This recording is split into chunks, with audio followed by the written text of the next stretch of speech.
Hello, this is Sarah from Hardcover Hearts, and I'm here today to share some thoughts that I've had and some ideas of reading that I can do or that we can do in anticipation of what seems to be a global pandemic. The reason I started thinking about this was that I was sick this last week and I was stuck in bed for 2 whole days. I did not have coronavirus, but I did have a really serious cold flu that kept me not reading, awake for hours, and then asleep for long swaths of time. And when I would wake up, I would think about what we've done in the past. We as a society, as a culture, as a species, what have we done in the past for pandemics? Pandemics are not new. We've had many of them in the course of history. So what are some books out there that can help us think through this kind of place and time that we find ourselves? And I don't mean this facetious or lightly. I mean this, how can we educate ourselves? How can we be smart and not fearful through the experiences and writings and teachings and learnings that others have done before us? So that's the spirit in which I'm coming to a list that I've thrown together. What I wanted to do is expose this list, kind of talk a little bit about it, but then ask you all for any supplements. I know there are significant gaps in what I've been able to find, and I would love ideas if you have any for some additional books that could be of benefit right now. So with that said, let me start with kind of historical, what I'm grouping as historical context. So the first person that popped in my mind, I'm sure is no surprise for anybody who's watched my channel for a while, and this is Samuel Pepys. Samuel Pepys, as you may know, was a clerk in the court. He wrote a very, very famous set of diaries that were never meant to be published, but were published.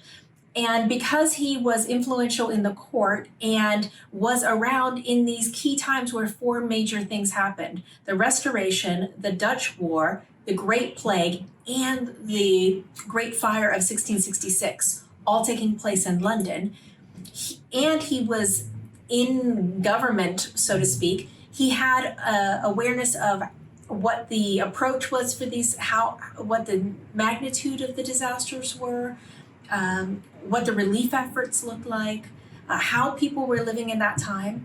And so his diary has ended up being a record, a kind of a first-person account for what was going on. So of course, the first person I thought of was Samuel Pepys' diary. I wonder what happened during the Great Plague. How were people feeling? What were they thinking about? And so I think I'm going to try to dip into those sections to figure out what was going on then that feels resonating today. Another book that I haven't read, but I know that a couple people on BookTube have, I'll put links to their videos about this book below. The first is Heidi from My Reading Life, and the second was Doris from All Day Books. They both said it was a tremendous book. And it is The Great Influenza, the story of the deadliest pandemic in history. And this is by John M. Barry. And they both found it to be an incredible nonfiction book that had a lot of insights and a lot of great material that put together in a really strong way. So I think that might be a good book to check out. Another, this is of my personal collection, that I thought of was And the Band Played On, and this is by Randy Shilts. This is a remarkable work on the AIDS crisis. This is something that I read many years ago. I read this, I think, in the late 90s. This was put out in 1987 and also 1988. I do know that there have been some challenges to the idea of patient number 1, or patient 0, I think is how he calls it here, and how poorly that gentleman has been targeted for being a person who, through the disease, spread. And new findings have really shone a light on the fact that that's probably not the case. So I think take that with a grain of salt. However, when it talks about the response of community, the response of government, the response of people in charge who fund health systems and healthcare and fund research, that's all very important. And I think he talks a lot about opportunities that existed that were ignored for reasons of homophobia against the gay community. So powerful lessons here in this book of what not to do. Another book that I heard about, I have not read but sounds very interesting, is Black Death by Philip Ziegler. And this is about the 14th century, about the Black Death then. It has popped up on a couple of lists of books to read about pandemics, so that could be good. I would love to know if anyone has read any of that. Another book that I think would be great in tandem with Samuel Pepys is Ghost Map, the story of London's most terrifying epidemic and how it changed science, cities, and the modern world. And this is by Stephen Johnson. Now, this is about a later epidemic. This is about the 1854 epidemic, not the plague of 1664, I think. But it might be interesting to see, were lessons learned? Did people remember or not? Did they reflect anything on the previous plague? So those are some from a historical context. Then we have from a first person narrative, we obviously have Samuel Pepys that I mentioned. There's also Pale Horse, Pale Rider, and this is Katherine Ann Porter's first person account of the 1918 flu. So she lived through the flu and talks a lot about what was happening on the ground during that time. I think that might be an interesting book to explore. I have not read it.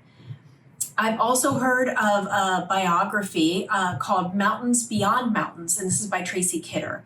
This book explores a Harvard health professor's time in Haiti when he was trying to help curb the spread of TB and AIDS. And I think that this one has been identified as a book that really highlights the truly heroic nature that healthcare providers provide to our society, and what they do for our culture and how they keep us going, and the unsung heroes during times like this. And then from a fiction perspective, I think fiction can be very important to help us find our compassion or put ourselves in other situations that we may not otherwise be in. So the first thing that I thought of, and I'm sure many thought of this as well, is Station 11, a novel by Emily St. John Mandel. And of course, she's coming out with her new book very, very shortly, I think this month or next month. This is a really literary fiction story of a traveling troupe of actors who are putting on Shakespeare plays after a pandemic. And there's jump cuts between scenes of when the pandemic happened and then into the future of these people and their new lives as they're traversing the United States. Beautifully executed. Very, if you're like, oh, I don't like science fiction, this is very literary. It kind of is a blend of a lot of genres, as they say, and is always highly touted as a book to read. So I highly recommend it.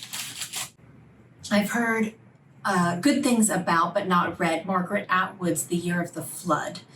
So that is the story of a woman who lives through a pandemic, and supposedly there's heroic aspects to it, but I haven't read it, so I'd love to hear if anyone has read that. And then there is Daniel Defoe's classic, A Journal of the Plague Year. And that, I think, I've heard other people mention, might be something to refer to nowadays. So that's the list that I've pulled together. A couple things that I think would be great, if I could get some suggestions, would be more science-backed understanding. How does immunity work? How do we think about bodies and how bodies fight off disease and all of that? Another thing I think would be interesting to explore is how to debunk and how to understand conspiracy theories and why they work and how to recognize them and how to fight against those. So if you have any recommendations in those areas, I would love to hear of them, and I would love to know your thoughts on this list. What would you add? What would you take away?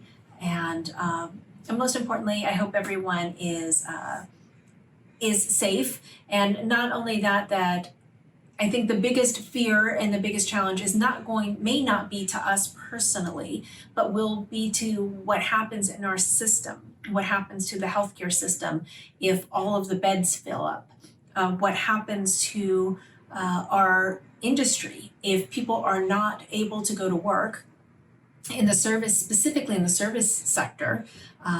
What happens to the gig economy? What happens at our local cafes? If we start to think about how this is going to impact our economy, how it impacts our cities, how cities function, and just our general state of how we live today. I think there are a lot of interesting questions that are posed. I don't know the answer, but as always, I like to read and see if I can understand what could potentially be from the material that we have available to us. So if you have any thoughts, questions, comments, I would love to hear them in the comments below. Thank you.